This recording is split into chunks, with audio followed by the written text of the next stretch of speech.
السلام عليكم ورحمة الله وبركاته. magacay waa Korneel Yuusuf Axmed Ciise. Waxaan halkan rabaa inaan hambalyo uga diro madaxda cusub ee yeelatay dowladda Puntland oo ugu horeeyo madaxweynaha Saciid Cabdullaahi Deni, ku-xigeenkiisa, gudoomiyaha baarlamaanka, ku-xigeenkiisa iyo baarlamaanka dhammaantood. Waxaan leeyahay hambalyo Ilaahay ha idinku asturo xilka leedin dhiibay. Waxaan kula dardaarmayaa madaxweyne waxa weeyaan madaxweyne isbedel ku yimid tahay rabitaanka shacabka ku timi. waxaan leeyahay madaxweyne dalku wuxuu u baahan yahay cadaalad ma deeqdo ummadda reer Puntland maskab iyo maal midna ma deeqo waxa deeqa waa cadaalad ugu dadaal reer Puntland cadaalad u baahan yihiin. waxaan kaloo madaxweynaha kula talinayaa madaxweyne waxaan leenahay dowladda federaalka Puntland waa hooyadii federaalka iyada dhashay geeska Afrikana waxa ka socda isbedelo badan baa ka socda sidaa daraadeed waxaan leenahay dowladda federaalka waxa weeyaan naga dhalay Puntland baa dhashay inaynu maanta cid la ka taagnaano xaq uma lihin sidaa darteed waxaan leeyahay madaxweyne dowladda federaalka ay wax weyn la xisaabtan wixii xaq ugu leenahay iyo wixii wada shaqeyn adaa laga rabo adaa wakiil nooga aad iyo aad baan kugu hambalyeynaa dhammaan. waxaan kaloo madaxweynaha kula talinayaa dadka uu dhisaayo ama xukuumad ha noqoto ama wax walba ha noqotee madaxda uu magacaabayo ha ku dooran qabiil ha ku dooran 4.5 waxaad ku doorataa aqoontooda iyo kartidooda iyo waxqabadkooda ku dooro aad iyo aad baan madaxweyne kugu hambalyeynaa dhammaantiin. السلام عليكم ورحمة الله وبركاته. بسم الله الرحمن الرحيم. مقعي هو طغيان عبد الله محمد روبلة. وحن عاوي نحمليو يبقادين ودرايا لمان شعب وينا رير بدلان. يو مدحوينا عصول يو كحيان كيسا قدوميها برلمانكا يو كحيان نديس. لمان شعب رير بدلان وحن لي حمليو madaxweynaha cusub Dr. Saciid Cabdullaahi Deni waxaan leeyahay hambalyo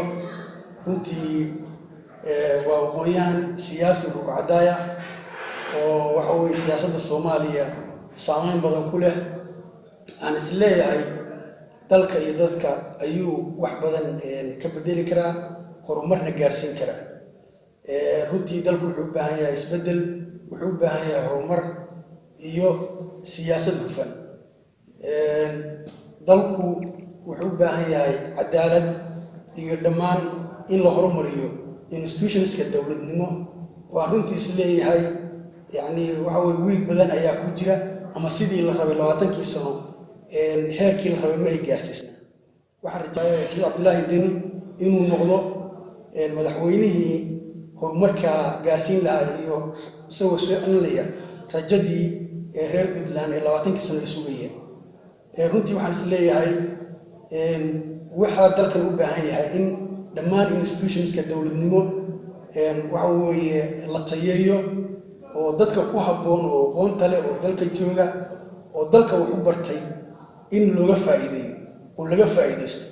oo in la helaa right person right position si dalku horumar u gaaro oo waxa weeyaan marxalad heerkii la rabay loo gaarsiiyo. runtii waxaan kaloo madaxweynaha u dirayaa fariin maanta Puntland waa hooyadii Soomaaliya. waxaan rajaynayaa in cilaaqaadkii wanaagsanaa wada shaqayntii dowladda federaalka uu madaxweyne Saciid Cabdullaahi Deni uu soo celin doono wada shaqayn wanaagsan ay dhex mari doonto waayo dalku waxa weeye dal federalism weeye haddana waxa uu dawladda dhexe in cilaaqaadkeedii maartay la hagaajiyo la xoojiyo waxaan u arkaa inay tahay arrin muhiim ah ama laga maarmaan maanta adduunku isbedel maraya iyo horumar badan baa ka jira. marka waxaan rajaynayaa Puntland waa cusub ayaa u bariyay aad baan u soo dhaweynayaa waan u hambalyeynaya madaxweynaha runtii waa shakhsi mudan oo siyaasi ah oo lagu kalsoon yahay. dhammaan shacabweynaha reer Puntland waxaan ugu baaqayaa in si wada jira loola shaqeeyo madaxweynaha iyo baarlamaanka cusub. runtii dalku waxaan rajaynayaa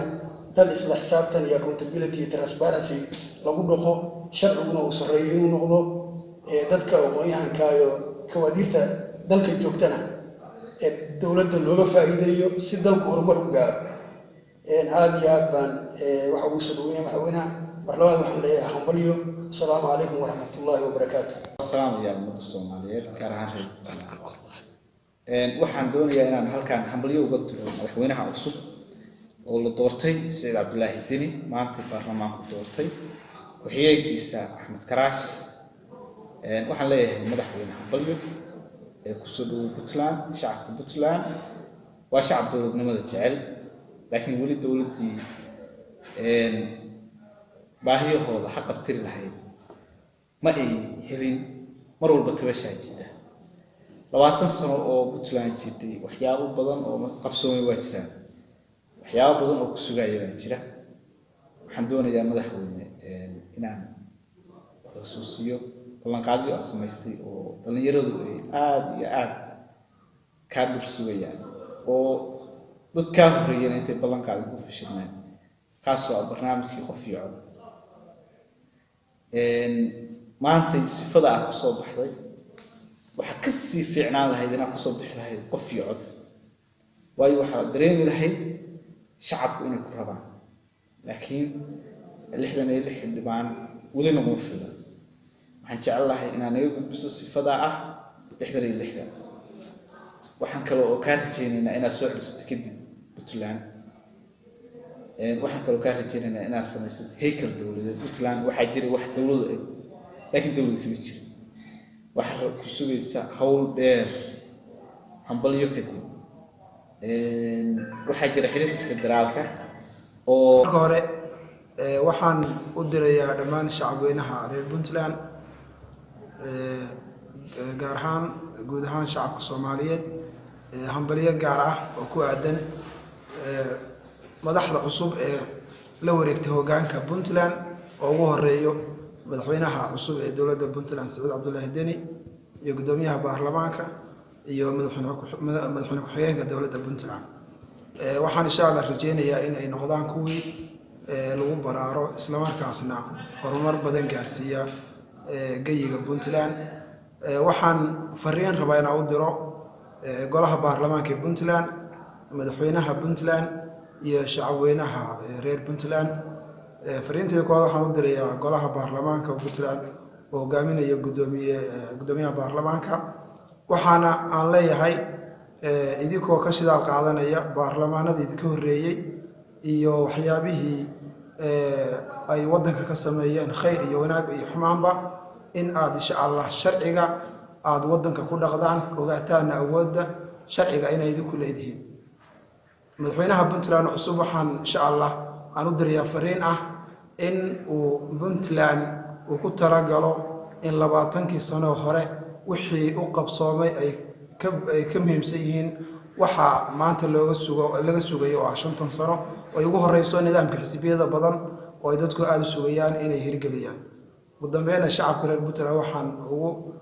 aan talo ugu soo jeedinayaa inay soo dhaweeyaan madaxweynaha cusub isla markaana ay la shaqeeyaan isla markaasna madaxda cusub ay ku soo biidhay gayiga Puntland oo in maamulka u dhiibanay aynu dhamaanteen u duceyno isla markaasna aynu insha Allah la wada shaqeyno si ay noo gaarsiiyaan nolol wanaagsan iyo siyaasad